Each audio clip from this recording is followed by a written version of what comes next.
Hey guys, if you're shopping for knives and gear, make sure you check out the description of the video you're watching right now for links to some great online retailers. There's also individual links for knives that I personally recommend. Thanks! What's going on YouTube? Metal Complex here, and today I've got another very interesting knife review / knife overview to share with you guys. This is the Reate Tribute front flipper. Very good looking little knife. This knife was sent to me, and actually I was made aware of this knife by Lavender Pants 86 on Instagram. Please give him a follow. If nothing else, just because his name is awesome. But really, seriously, it's because of people like him that I'm able to bring you guys daily knife content. So give him a follow. It's also because of my generous patrons. Thanks so much to my patrons who are supporting me right now. If you'd like to support me too, and get your hands on some cool stickers, there is, of course, a link right down in the description. And please follow me on Instagram at metal_complex. So, this knife is currently available. You can buy it right now. These come in, I'm going to tell you guys right off the bat, this is a Reate knife. Most people who are aware of Reate know that generally what comes right after the word Reate is a pretty hefty price tag because they do excellent, very high quality precision machine work. I am no stranger to Reate knives, reviewed a ton of them, purchased a ton of them for myself. Usually, when we're talking about Reate, we see knives coming in between $350 and $450. That seems to be their sweet spot. This knife, I'm going to tell you guys right now, comes in at $262 and is not lacking anything that is consistent with, you know, the general quality you can expect from Reate. I will link this knife right down below. You can pick it up. If you want to stick around, of course, I will give you guys my detailed thoughts here. Let me go ahead and get a measurement on this guy. Not a big knife, which I think a lot of people are going to be happy with, actually. Overall length of the Reate Tribute coming in at, can we call it 6.75? Just about 6.75 inches, maybe 6.65 inches overall. Blade length is coming in under 3 inches, which is going to be great for a lot of people. Overall blade length is 2.75 inches, and your cutting edge is about 2.6, something like that. How about some size comparisons up against the Ontario Rat Model 1? Rat 1 is coming in at 8.6 inches overall, so you can see here. Definitely not a large knife. Has a bigger presence than you might think. How about up against the Spyderco PM2? What does that mean? Has a bigger preference.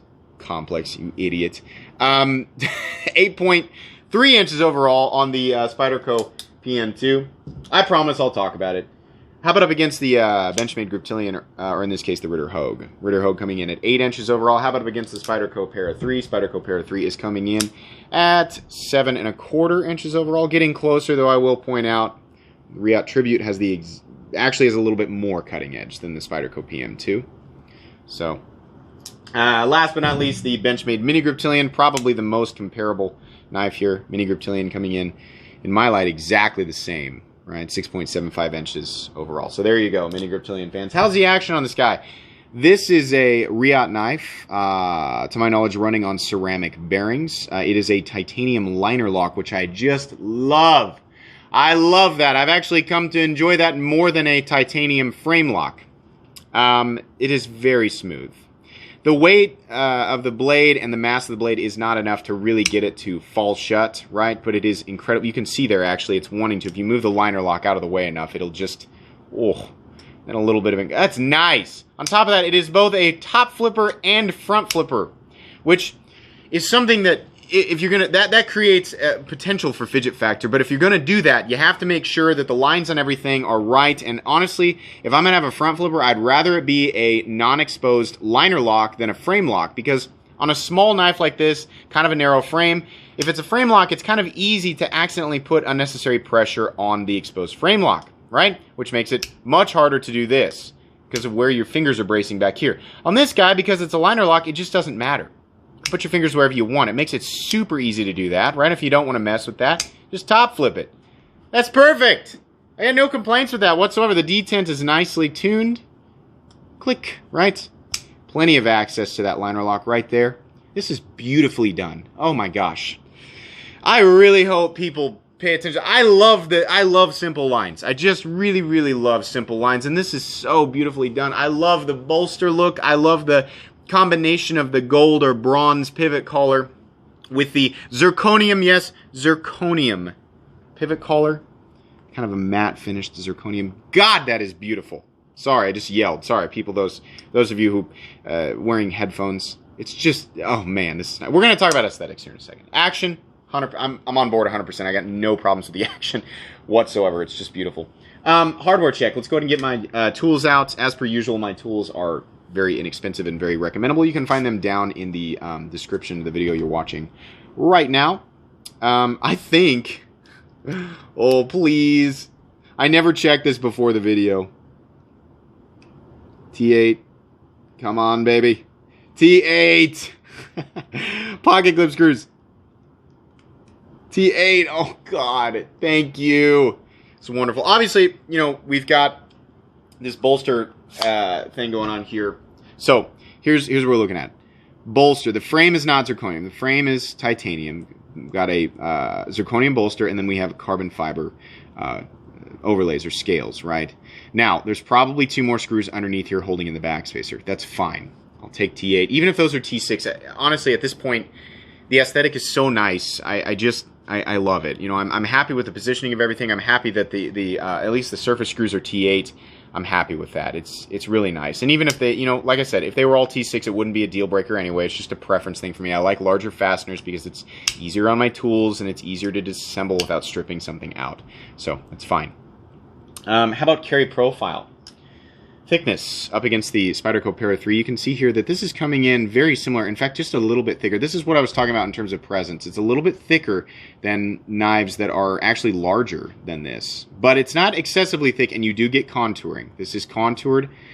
I will take that contouring, even on a smaller knife, almost especially on a smaller knife, so that I can get more presence in hand. It really feels like there's a lot more knife in my hand than what I'm holding here. I welcome that. Some people are not going to like that, and that's perfectly understandable, right? My preferences may be different than yours. How about length and height up against the PM2 and Para 3? 2 knives that are a bit awkward in the pocket. Nobody ever really seems to complain about. Yeah, this way it's winner. Not a lot of presence in the pocket other than thickness, which again isn't that big of a deal. Lengthwise and height-wise, you're looking at nowhere near either the PM2 or Para 3, so that's great. How about blade stock thickness? I'm going to guess that's probably about 125 thousandths on the spine. Let's give her a go here. Blade stock thickness coming in, yeah, 125 thousandths is most likely what it is. What are we looking at for materials? I kind of talked about that here a second ago. Sorry, I keep bumping my mic. You can pick up my flashlight in the description. We are looking at M390 on the blade, zirconium, titanium, carbon fiber, right? On the inside here, there's no internal milling, which is fine. I don't necessarily feel like it needs it. This might come in at 3.5 ounces. It's really hard to say. I'm not perfectly accurate when I guess. It could come in anywhere from 2.5 to 3.5 ounces. Okay, so right there, 3.07 ounces, right? It is under the 4-ounce mark, right? And it's just about the 3-ounce mark, which is something, it's very near what I consider to be just ultra lightweight, and I'm not, it's trivial to me, right? But if those of you who go by the whole ounce and inch thing, it is over that. But there's enough good here that I would say, if that's your line in determining whether or not you carry the knife, I would say reconsider for this. Spoiler alert, this is going to be a really positive review. Yeah, I would reconsider, because dimensionally and just what we're looking at here, 3.07 ounces, it shouldn't bother you. Those of you wearing athletic shorts might find that, like on a day-to-day basis, you might find this a bit weird. For pretty much anybody else, even considering it's just a tad thicker than the Para 3, I'm going to say this knife is going to be right at home in pretty much whatever, right? You got fitted khakis and you have an office job, hey, you're good, right? As long as it's legal and they accept that in your workplace. You wear work pants, you wear jeans, right? You just like to carry a smaller knife, you're going to like this. There's very few people who are going to find this uncomfortable to carry. Yeah, absolutely. All right, so let's take a look at the anatomy here. I think the profile of this, every last line on this guy is just beautiful. I really, really like how this looks.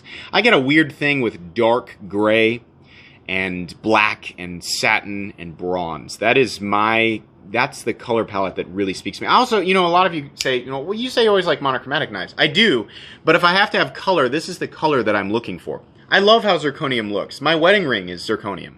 Not the one I'm wearing. I always wear a rubber one when I'm handling other people's knives. But yeah, this is good looking. Zirconium looks good. I wouldn't want the frame made out of zirconium, but the fact that the bolster is zirconium, it just looks great. Corners all nicely knocked down. There's not a single area on this knife that is uncomfortable. This is beautifully comfortable to hold, right? You don't have any specific lines on the knife locking you in, but this isn't a knife that I'm going to be taking out and beating on. This is a knife that I'm going to carry, you know, when I just...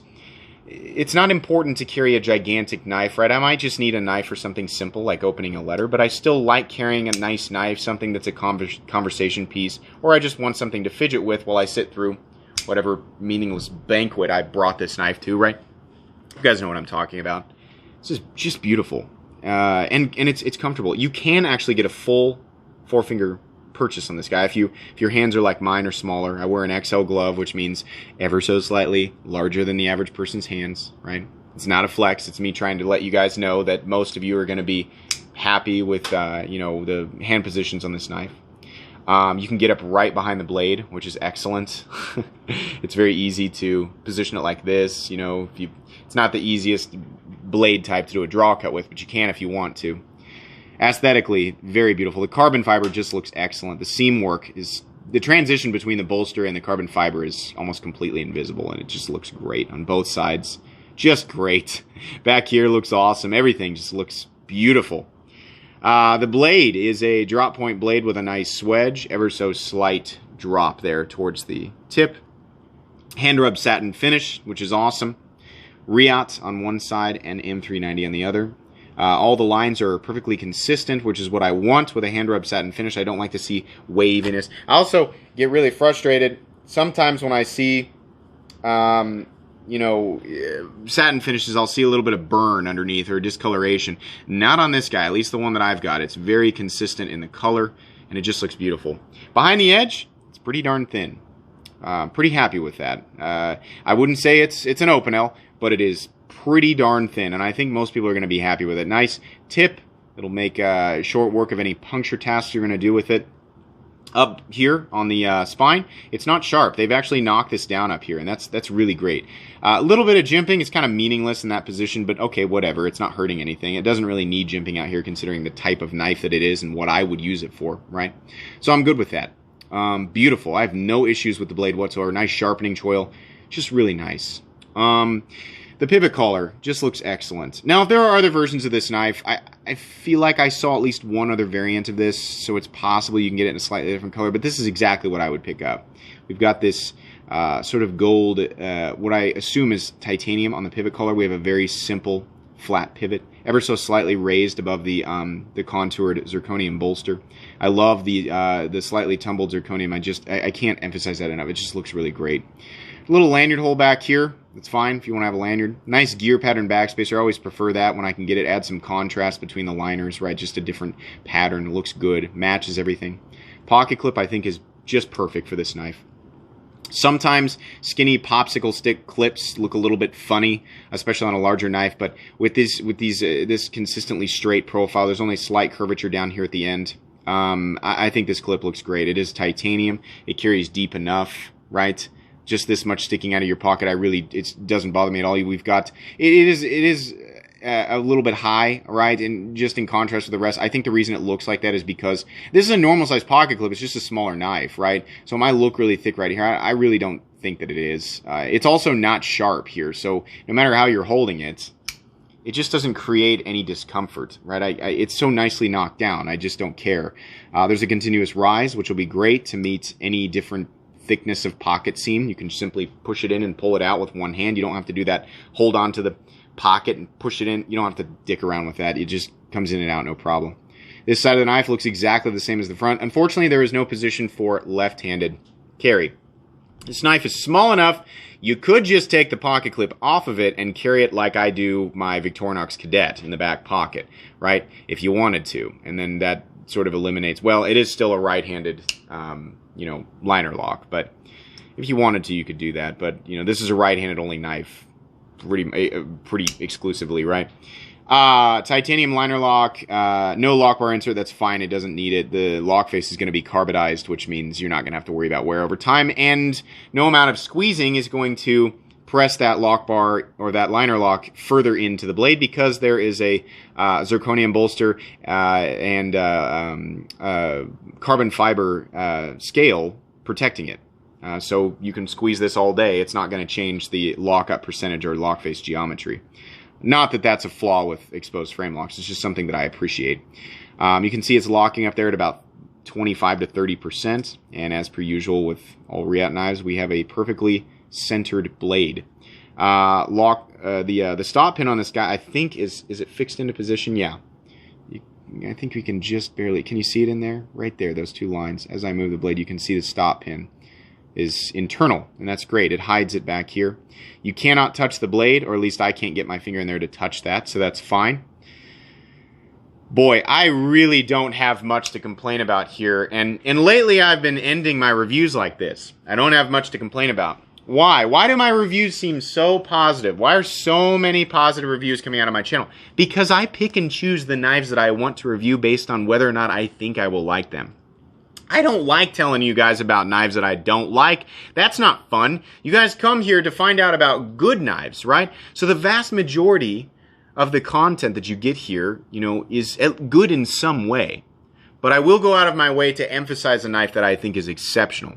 The one thing that I think people will find a little bit awkward or bothersome, maybe, is that it feels a little thick for how little of a knife it is.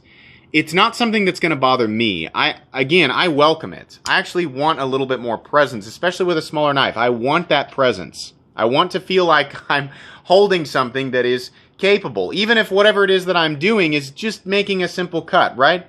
I don't like the mini bug out or the bug out. I hate them because they feel so... It feels like something that if I let go of, it might float away into the mesosphere, right? I don't want something like that. I want something that, oh yeah, I've got a knife in my pocket. Oh yeah, I'm holding a knife while I'm cutting, right? I want that. You know, gravity affects this. I'm not so sure that gravity would affect the Benchmade bug out or mini bug out. That's a joke, but I know the bug out's a good knife. I just don't like how incredibly cheap and lightweight it feels. That's not my thing. It's just lightweight enough. It's not going to bother the vast majority of people. It's got fidget factor. It's got, I mean, god dang, the front flipper and the top flipper is just so well positioned and it just feels so natural. It's easy to do, right? Anybody can pick this up and figure that out because it doesn't matter where they're putting their fingers on this side, right? Somebody who's not familiar with a front flipper, seriously, less than 10 tries. Give it to your grandma. Less than 10 tries, she'll figure it out. Actually, don't do that because maybe, I don't know, everybody's grandma, everybody has a different level of strength in their hands. But let's say, you know, give it to, you know, your buddy who's not a knife buddy, right? Or your friend. And somebody who's not familiar with knives and say, here's how you operate this. Show them once and hand it to them. Guarantee, less than 10 tries, they'll figure this out, which is something that's not super common with both front flippers, and smaller knives that are also front flippers. I think that's pretty cool. At $262, I simply can't argue with it. I honestly think that's you know, if I looked at this and played with it, nobody told me the price, and there was no marking on it. And then after I did after I got my thoughts on it, and I said, "Who's it made by?" I'd guess Reate, right? So, and they say Reate. What would I guess for the price? Honestly, I'd guess somewhere around $325. So the fact that it's $262, you know. I mean, my gauge, say what you will. Maybe some of you think my gauge is perfectly accurate and, you know, some of you don't think so. My gauge is sometimes off and sometimes it's spot on. It's just my gut instinct. $262? Yeah. If you like how this looks and if you value my opinion, if you buy this, you're going to be happy with it. This is cool. I really like this. I think the vast majority of people who like smaller knives, front flippers, they like that kind of dressiness, right? And they appreciate the extra work that goes into a Reate knife and the quality. Right? If you've handled a Reate knife, you're not even going to question it. If you've never handled a Reate knife, then yeah, I mean, they're great. They're beautiful. Check this knife out. Links right down in the description. You can check out this knife, and I'll also link Reate knives in general so you can see what else they've got going on. Guys, that's going to be pretty much it for today's review. Hope you enjoyed this video. Please follow me on Instagram at metal_complex. If you did enjoy it, please leave a like. If you'd like to check out my other content, I do, of course, have lots of videos of knives that are either expensive or inexpensive that I do or don't like, so check those out. And if you enjoy all my content, go ahead and click on that Metal Complex logo right there and subscribe because there's definitely more coming. Thanks again for watching, everybody, and have a great day.